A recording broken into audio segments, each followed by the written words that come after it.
વિરોધી ये सरकार विरोधी ये सरकार विरोधी ये सरकार नहीं चलेगी विरोधी ये सरकार नहीं चलेगी जय जवान जय किसान जय जवान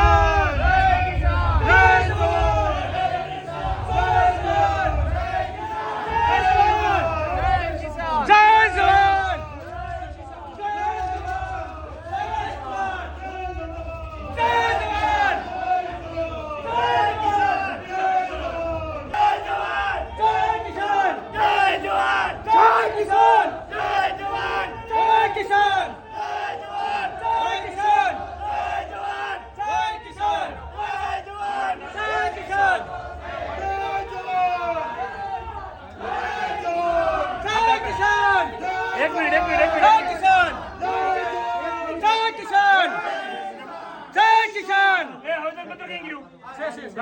जाओ कहीं अंदर विरोधी ये सरकार नहीं चलेगी नहीं चलेगी विरोधी ये सरकार नहीं चलेगी नहीं चलेगी तानाशाही ये सरकार नहीं चलेगी नहीं चलेगी तानाशाही ये सरकार नहीं चलेगी नहीं चलेगी विरोधी ये सरकार नहीं चलेगी नहीं चलेगी चलो पूरा बंद करिए नहीं चलेगी नहीं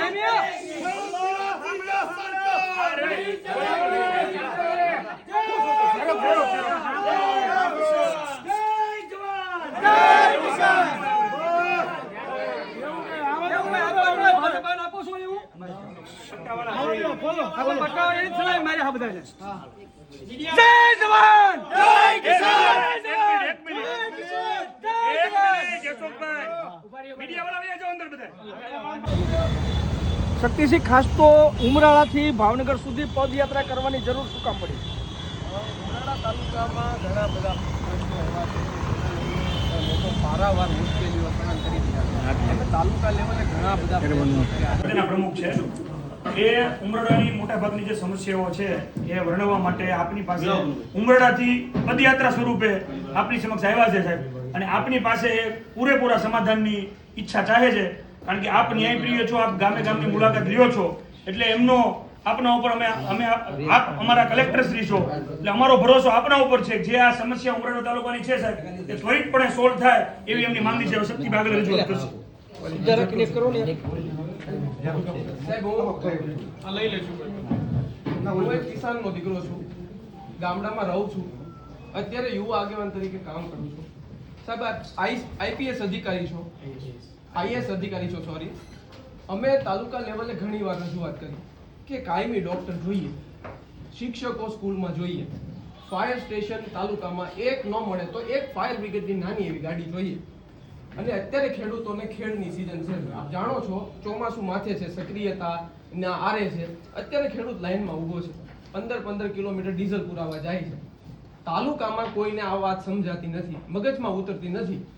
નૈતિક પ્રયાસ એવો છે કે આપ આઈએસ છો, આપ ખૂબ સારી રીતે સમજી છો. આપ વિડીયો સાહેબ મૂકો છો તો હું પણ વિડીયો મૂકું છું. મેં ધોળાના 4 વિડીયો આપને ટેગ કરીને મૂક્યા કે ઉમરાળા તાલુકામાં આગ લાગી અને ફાયર બ્રિગેડ 40 મિનિટે પહોંચે છે સાહેબ. હમણાં રેલવેના ઈએનનો બંગલો સળગી ગયો. એમના વાઇફની એક કરુણતા હતી સાહેબ, એમના દાગીના, પૈસા અને એમનું જાનનું કેવું જોખમ. ઈએન નોકરી ઉપર હતા અને દોડતા આવ્યા કે મારે વાઇફ શું કરતા છે, મારા પપ્પા એના ફાધર એજેડ હતા. તો આ વાત તંત્રને ન સમજાય. અને આપના અહીંયાથી ફાયર ઓફિસર મને કાગળ લખીને એવું કીધું કે ગુજરાત સરકારની કોઈ એવી યોજના નથી કે તાલુકા લેવલે ફાયર સ્ટેશન મળે કે ફાયર બ્રિગેડની ગાડી મળે. ભવિષ્યમાં ક્યારે સરકાર આવું વિચારશે તો અમે તમને જાણ કરશું. આ ફાયર ઓફિસરના શબ્દો સાહેબ. હું એક નાના પરિવારનો છોકરો સમજી શકું કે આગ લાગે ત્યારે પાણી જ જોઈ સાહેબ, ત્યારે ધૂળ ન કામ આવે. તો એ ફાયર ઓફિસર ન સમજી શકે કે તાલુકા લેવલે. હવે એમ કે છે વલભીપુરથી ઉમરાળાનો રિસ્પોન્સ થાય 10 મિનિટનો. ચાળિયામાં આગ લાગે સાહેબ, હું ચેલેન્જ મારીને કહું છું 30 મિનિટ સુધી ધોળા ફાટકમાંથી ન નીકળે ફાયરની ગાડી. અને એમ કે છે 10 મિનિટનો રિસ્પોન્સ થાય. સિંહોરથી રિસ્પોન્સ ટાઈમ એમ કે છે 10-15-20 મિનિટનો રિસ્પોન્સ. કેમ સિંહોર નગરપાલિકાનું ફાયર બ્રિગેડ ઉમરાળાના ચાળિયા ગામે પહોંચે? તો આ વાત તંત્રને કેમ નથી સમજતી સાહેબ? અમારા તાલુકામાં 4 શાળાઓ એવી છે કે જ્યાં ક્લાસરૂમ નથી. સિંગલ ક્લાસ, ધામણકા ગામમાં સિંગલ ક્લાસરૂમ, 0 ક્લાસરૂમ વાળી સ્કૂલ. 3 વર્ષથી આંદોલન કરીએ છીએ, બેસણું કર્યું, સ્કૂલનું બેસણું કર્યું. હવે શું અમારે દાડોય કરવો? આટલાથી સરકાર નહીં તમારા સમજે. જે કાયમી ડોક્ટર છે સીએચસી જે મામલતદાર ઓફિસની સામે છે આ છે ને આ નહીં સીએચસી આપણે ઉમરાળામાં મેઇન ગેટમાંથી એન્ટર કરો તો લેફ્ટ હેન્ડ સાઈડ છે સામૂહિક આરોગ્ય કેન્દ્ર અને ત્યાં બધા જ બોન્ડેડ ડોક્ટર છે બધા જ બોન્ડેડ ડોક્ટર કાયમી નથી કાયમી ડોક્ટર અને સાહેબ બોન્ડેડ ડોક્ટર મારી સાથે મોહિનભાઈ ક્યાં છે? હા, હા, હા. મોહિનભાઈ આગળ આવો. મોહિનભાઈ મુલતાની છે એમના ગામમાંથી હમણાં એક કેસ આવ્યો એના હાર્ટની તકલીફ છે રાત્રે કેટલા વાગે તમે સીએચસી ગયા રાત્રે 2 વાગે સીએચસી ગયા અને ઈસીજી છે કે નહીં ઈસીજી થશે કે કેમ આ હાર્ટના પેશન્ટને એમને નીકળવું પડ્યું અને છેલ્લે ડોક્ટરે એવું કીધું કે ઈસીજી ની જરૂર નહોતી કોઈ એવું કીધું કાગળ નહોતો રોલ નહોતો સ્ટાફે એવું કીધું કે કાગળનો રોલ નથી. સાહેબ કેટલી દુર્દશા તાલુકાની કેટલી અને દુર્દશા શિક્ષકોની જે ઘટ તમે કહો છો તો કેટલા 4 સ્કૂલમાં ચાર તો સ્કૂલ જ નથી. 4 સ્કૂલમાં ક્લાસ જ નથી. મંદિરમાં ભણાવે છે. ઘણા બધા એવા ગામ છે. શૈલેષભાઈ ઉમરાળા તાલુકાનું ધમણકા ગામ સાહેબ મેં આપને 4 વાર વિડીયોમાં ટેગ કર્યા કે એકવાર મુલાકાત લ્યો આ લોકો ધ્રુજી જાય શું કામ ખબર છે ત્યાંના એક બાળકને અમે લગભગ 6 વર્ષની દીકરી હતી એને અમે બોલાવી આ મીડિયાના મિત્રોએ ખૂબ કવરેજ કર્યું અને એના લીધે આજે સ્કૂલ મંજૂર થઈ પણ હજી બની નથી શરૂઆત જ થઈ. ત્યાંની 6 વર્ષની દીકરીને અમે પૂછ્યું કે બેટા અહીંયા આવો તો સ્કૂલ જોઈ છે તો કે હા હું રોજ જાઉં છું કેવી હોય સ્કૂલ તો એણે શું કીધું સાહેબ ખબર છે ફરતે લોખંડની ગ્રીલ છે 4 પગથિયા છે અંદર જાવ એટલે ઘંટ છે અને અંદર ભગવાન છે એટલે અમે કીધું કેવી રીતે અમે ઈ સ્કૂલની ઓર કયા ગામો છે ધામણકા સિવાય એક ડેડકડી હતું ત્યાં ચાલુ થઈ છે ફોંડા હતું ફોંડા પણ ચાલુ થઈ છે લીમડા અનુભાના હતું ત્યાં પણ સ્કૂલ બનવાનું ચાલુ થયું બહુ સારું કામ છે અમે જ્યારે મીડિયાએ સહકાર આપ્યો ત્યારથી કામ શરૂ થયા છે પણ ધામણકા બાકી છે 3 વર્ષ 4 વર્ષથી બાકી છે એટલે ઈ 6 વર્ષની દીકરીના મનમાં કોન્સેપ્ટ શું છે સાહેબ મંદિર સ્કૂલ છે એને ખબર નથી સ્કૂલ કેવી હોય કારણ કે પેલો પ્રવેશોત્સવ રામાપીરના મંદિરમાં થયો તમે વિચાર તો કરો આ ઉમરાળા તાલુકો અમારો 21મી સદીનો તાલુકો થોડો કહેવાય ચલો કરીએ ભાઈ સર બીજું સીએચસી પાસે પથારી જે હોવી જોઈએ બેડ એ નિયમની ખબર જ નથી આરોગ્ય અધિકારીઓ 32 બેડ હોવો જોઈએ બેડ જ નથી સીએચસી માં રૂલ્સ પ્રમાણે તે બેડ હોવો બેડ જ નથી ખાલી 7 બેડ એક મિનિટ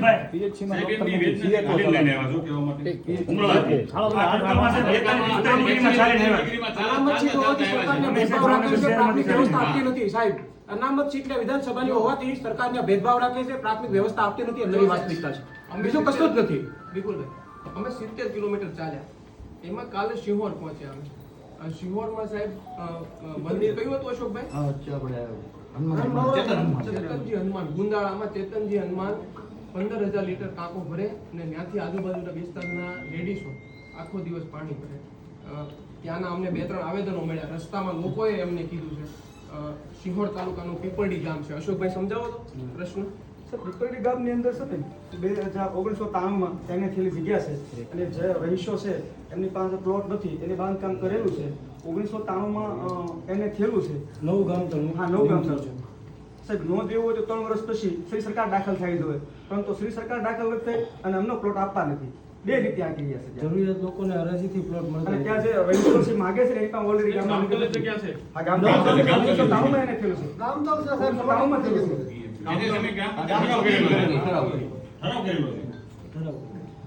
નવું ગામ તો નિયમ થઈ ગયું. બહુ સેન્સિટિવ મુદ્દો. સાહેબ ટીડીઓની બેદરકારી છે. પૈસા આપી તો થઈ જાય એવું છે પણ પૈસા મારી પાસે છે નહીં ખુલ્લા પૈસા માગે છે આ એલપીજી પ્રોજેક્ટ વાળો સરકારના જંત્રી મુજબ અમે આપવા તૈયાર છીએ પરંતુ વધુ પૈસા ટીડીઓ માગી ગયા છે આ શું છે એના ખેતરમાં એને ખેતરમાં છે 416 છે અને સર્વે કર્યું તો 150 છોડનું સર્વે કર્યું છે અને લાઈન નાખી રહ્યા છે પોલીસનો બ્રેક લઈને નાખી LPG પાઇપલાઇન દ્વારા જામફળના ઉભા બગીચા વળતર ચૂકવણી કરેલ આવો ને ખેડૂત સાથે આ ખેડૂત હારી સાથે આવો ને.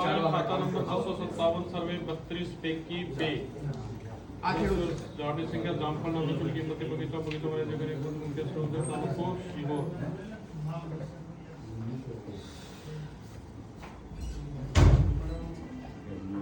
આ ભાઈ પોતે ખેડૂત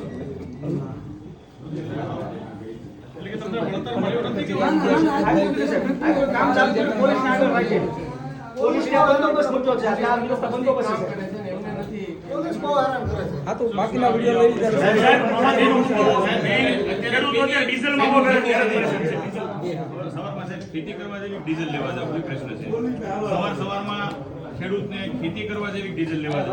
ઘરના 2-3 સીપો છે, ત્યારબાદ લઈને ડીઝલના પેટ્રોલ પંપે ડીઝલ ગોતે, ટ્રેક્ટરવાળા અલગ અલગ જગ્યાએ અલગ અલગ પેટ્રોલ પંપ ઉપર જાય તો ખેતી થતી નથી. આ પરિસ્થિતિ ચોમાસું માથા ઉપર છે. સાહેબ, મોટા ભાગના પેટ્રોલ પંપની અંદર 5-7 રૂપિયા 10 રૂપિયા ઓનલાઈન બારોબાર ટ્રાન્સપોર્ટરને વેચી દેશે. એના ઉપર એક કડક કાર્યવાહી કરાવો. ખેડૂતોને કઈક એ રીતે વ્યવસ્થા સાહેબ કરાવો કે આ જગ્યાએ યોગ્ય રીતે મળે. બીજો એક મેઇન પ્રશ્ન અત્યારે સાહેબ ચોમાસું માથા ઉપર છે. નાના ટ્રેક્ટર હોય કેરફુલ લઈને ડીઝલ લેવા જવું તો એ ટ્રેક્ટરમાં ટ્રેક્ટર લઈને આવો તો 7 બાર લઈ ગયો કેરફુલ લઈને આવે તો 7 બાર ક્યાં પહોંચવાય. અમે મોટા સુરત તમે રાત્રિ પડાવો છો શિહોર તાલુકાનો મોટા સુરકા ગામ ત્યાં અમારો રાત્રિ પડાવ હતો યાત્રાનો. તો ત્યાંના એક આગેવાને અમને કીધું છે કલેક્ટર સાહેબ કે ખાસ કહેજો કે આ જે નર્મદાની લાઈન છે ને નર્મદાની જે લાઈન નીકળી છે ને સાહેબ એ ગામ સાથે બહુ અન્યાય છે. એક ગામને છે ને સાહેબ, પ્રશ્ન એ છે કે સિહોર તાલુકામાં જે છે ને એ સણોસરાથી અણોલથી જે સૌની યોજના આવે કે નહીં, એટલે સણોસરા, રામધરી, આંબલા, સોનગઢનું તળાવ, ગોતમેશ્વર, સિહોર તળાવ, એ રીતે આખી લાઈન જે છે ને આખી લાઈન ત્યાંથી ભરાઈ ગઈ છે. ત્યાં સાહેબ બાગાયતી ખેતી છે આખા વિસ્તારની અંદર. ખેડૂતો જે છે ને એને પાણી આપો ને સાહેબ સોનું પકવે. બરોબર છે. અત્યારે તો કેવી છે કે બધા તળાવ ખાલી ખમ થઈ જાય, કારણ કે સૌની યોજના ત્યાં આવી ઊભી રહી ગઈ છે આગળ. બરોબર છે. અમે સાહેબ અગાઉ રજૂઆત કરેલી છે. પાણી આખા ઓલામાં એવું છે, એક બોરતળાવમાં નાખવાનું તેમ આમ કેવી લીધી અહીં લીધી હોત ને ફાર્મ હચવા માટે મિનિસ્ટરનો ફાર્મ હચવા માટે ઢાંગળીથી નાખી રોડ આ બાકી આ રોડ લીધી હોત ને તો પછી દરેક તળાવોની અંદર થાત. વાંધો નહીં, લેખિતમાં રજૂઆત સાહેબ, બીજું ધારાસભ્ય અમારા સમગ્ર ટુંડિયા છે, એકદમ નિષ્ફળ છે, એકતરફી ચાલે છે. આમ જનતાના કામ કરતા નથી, કોઈ મોબાઈલ ઉપાડતા નથી. એ ધારાસભ્ય કાગળ પર છે ખાલી, બીજું કાંઈ એમાં છે નહીં. અધિકારી થોડું તમે કહો. તાપમાનમાં 3 દિવસથી ચાલીએ છીએ. પગમાં ફરફોલા પડ્યા છે. આ જેટલા ફરફોલા પડ્યા ને એટલા કાગળ છે.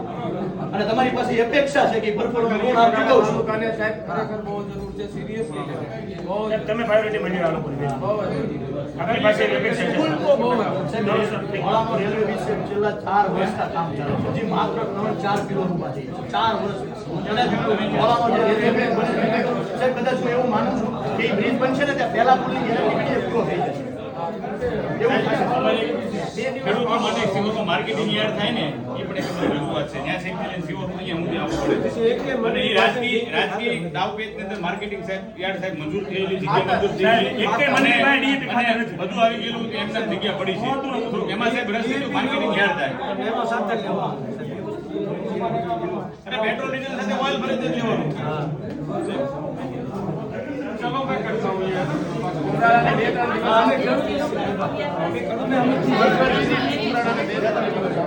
પાણી વાળી પીને જજો, મતલબ તમે પગપાળા કરીને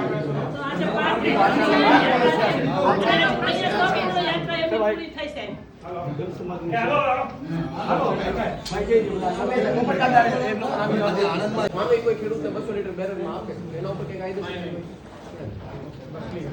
200 લીટરની જોગવાઈ છે. ચલો